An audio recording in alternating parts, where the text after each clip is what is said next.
बेनीपट्टी थाना क्षेत्र में वाहन चेकिंग के दौरान कटैया गांव के मौलाना मोहम्मद फिरोज के साथ हुई पुलिस की कथित बर्बरतापूर्ण कार्रवाई पर राजनीतिक उबाल आ रही है। विभिन्न मीडिया प्लेटफॉर्म व सोशल मीडिया ग्रुप में वीडियो वायरल होने के बाद मामला सियासी गलियारे में पहुंच चुका है। आज जहां जिले के एसपी से मिलकर एक शिष्टमंडल ने मामले की जानकारी एसपी को देते हुए दोषी पुलिस कर्मियों पर कार्रवाई करने की मांग की है, वहीं राष्ट्रीय जनता दल व उनके नेताओं ने इस मामले में प्रशासन के खिलाफ कड़ा रुख अख्तियार कर लिया है। इस मामले में बड़ी जानकारी यह निकलकर सामने आ रही है कि पूर्व डिप्टी सीएम व नेता प्रतिपक्ष तेजस्वी यादव 3 फरवरी को बेनीपट्टी थाना क्षेत्र के कटैया गांव पहुंच रहे हैं। इस बाबत जानकारी देते हुए बेनीपट्टी प्रखंड प्रमुख प्रतिनिधि व राजद नेता राजेश कुमार यादव ने बताया कि मामले की जानकारी हम सभी ने अपने नेता तेजस्वी यादव को दी है, जिसके बाद उन्होंने तत्काल 3 तारीख को अपने पूर्व के सभी तय कार्यक्रमों को स्थगित कर कटैया गांव पहुंचकर पुलिस की बर्बरतापूर्ण कार्रवाई का शिकार हुए मोहम्मद फिरोज से मिलने आ रहे हैं। पुलिस की बर्बरता का वीडियो देखने योग्य नहीं है। जिस कदर से मौलाना मोहम्मद फिरोज को मारा गया है वह बताता है कि पुलिस के भेष में यहाँ क्रूर अधिकारी अंग्रेजों के जमाने की सोच रखते हैं। सरकार के कंट्रोल से प्रशासनिक अधिकारी बाहर जा चुके हैं। लिहाजा तेजस्वी यादव ने भी इसकी निंदा करते हुए मामले की जानकारी ली है। वह दोषी पुलिस कर्मियों पर कार्रवाई होकर रहेगी, यह आश्वस्त किया है। इसी सिलसिले में तेजस्वी यादव 3 फरवरी सोमवार को कटैया गाँव पहुँच रहे हैं। अगर दोषी पुलिस कर्मियों पर कार्रवाई नहीं होती है तो बेनीपट्टी में प्रशासन के खिलाफ बड़ा जन आंदोलन किया जाएगा। जानकारी के लिए बता दें कि गत 3 दिन पहले बेनीपट्टी थाना की पुलिस मोहम्मदपुर पुल के निकट वाहन जांच कर रही थी। इसी दौरान ससुराल से बाइक से लौट रहे कटैया गांव के मौलाना मोहम्मद फिरोज को भी जांच के लिए रुकने के लिए कहा गया, जहां बताया जा रहा है कि मोहम्मद फिरोज चंद कदम आगे जाकर बाइक रोके, जिससे नाराज पुलिस कर्मियों ने उनके साथ मारपीट की। मोहम्मद फिरोज का आरोप है कि पुलिस ने उसे हवालात में बंद कर पिटाई की, जिसके बाद उसे पीआर बॉन्ड पर छोड़ दिया गया।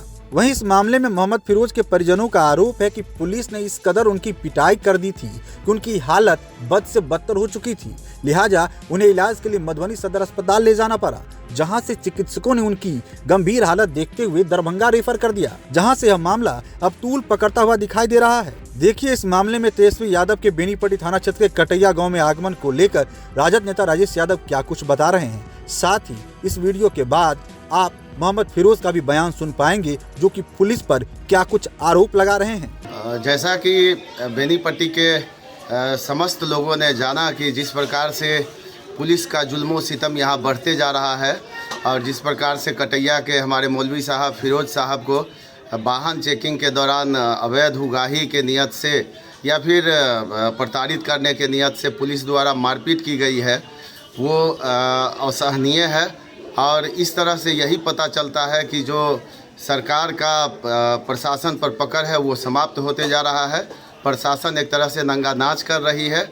और इस संबंध में जब आज एक शिष्टमंडल एसपी मधुबनी से भी मिला है और हम लोगों ने अपने दल में भी अपने नेता प्रतिपक्ष श्री तेजस्वी बाबू को बताया, तो उन्होंने तुरंत संज्ञान लेते हुए परसों यानी 3 तारीख को वो बेनीपट्टी आ रहे हैं। और हम लोग आपके माध्यम से और मीडिया के माध्यम से ये बताना चाह रहे हैं कि अगर जो भी दोषी पुलिसकर्मी हैं उन पर कार्रवाई नहीं होती है तो यहाँ जन आंदोलन किया जाएगा। और जिस प्रकार से अभी हमारे नेता प्रतिपक्ष ने तुरंत संज्ञान लेते हुए यहाँ जो फिरोज साहब हैं जिनके साथ ये घटना घटित हुई है उनसे मिलने कटैया आ रहे हैं, बेनीपट्टी कटैया। और आगे भी अगर नहीं कार्रवाई की जाती है तो हम लोग जन आंदोलन करेंगे। खूब गाली बोला और गाली बोलने के बाद कहा मौलवी आतंकवादी हो, तुम्हारी सब आतंकवादी छुड़ा देंगे और तुम्हारे गांव में जब डंडा करेंगे तब तुमको मौलवीगिरी समझ में आएगा। तुम मुल्लाओं की हम मुल्लागिरी निकाल देंगे। और जितना चाहा दोनों हाथ पकड़ के हमारी चुत्तर पर बदन पर खूब मारा। अभी तक दर्द से मैं परेशान हूँ। हम किसको कहेंगे अपने दर्द दास्तान, हम किसको कहें।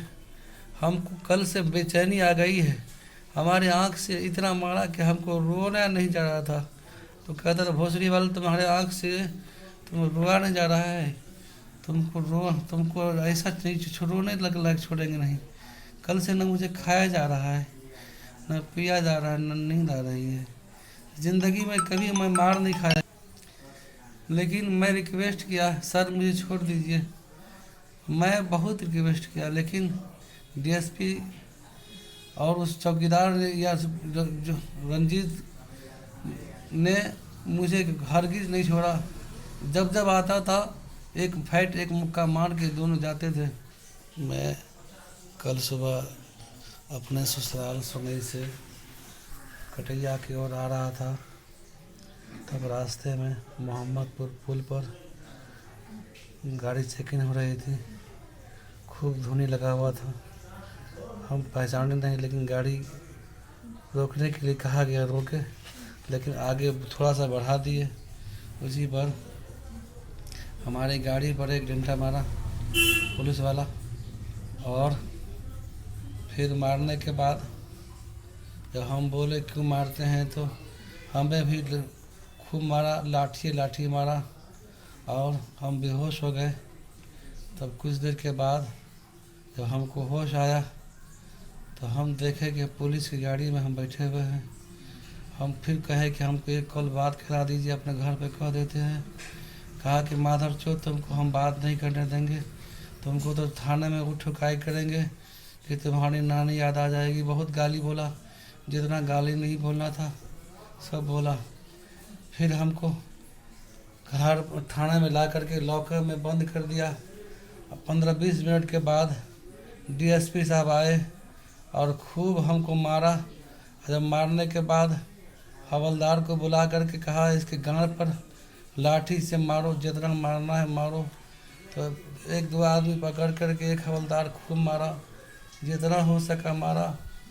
हम पैर पकड़ने की कोशिश किए तो और मारने की हक लगा, खूब मारा, गाली खूब बोला, जितना बोलना था बोला। क्या तुम मौलवी हो, मस्जिद में रहते हो, अल्लाह से दुआ मांगते हो, अल्लाह से मांगना, अल्लाह तुमको बचाएगा। अब तुम जेल जाओगे तो तुम्हें मालूम पड़े, तुम्हारे बाप के सामने में हम तुमको मारेंगे, तुम्हारे दादा के सामने तुमको मारेंगे, तुम्हारे माँ को बुला के सामने, तुम्हारे माँ के सामने मारेंगे। हम रिक्वेस्ट करते रह गए, लेकिन कोई हमको पानी देने को तैयार नहीं हुआ। एक हवलदार कहता था कि तुम पुलिस को पहचानते हो, पुलिस का मतलब क्या होता है, ग्रैंड फादर। और मौलवी दाढ़ी पकड़ के हमको थप्पड़ पर, गाल पर और लाठी से जैसे हुआ वैसे, मुक्का से जैसे मन हुआ, दोनों मिलके हमको खूब मारा। हम रिक्वेस्ट करते रह गए लेकिन नहीं माना। पानी मांगे तो कहा कि पानी इस कमीने को नहीं मिलनी चाहिए। हम छिपा करके नंबर किसी के मार्फत, हम बहुत देर के बाद किसी मुसाफिर को पानी लाने आया, उसको हम लिख के नंबर भेजे कि हमारे इस नंबर पे फ़ोन कर दीजिए ताकि हमारी जान बच जाए। और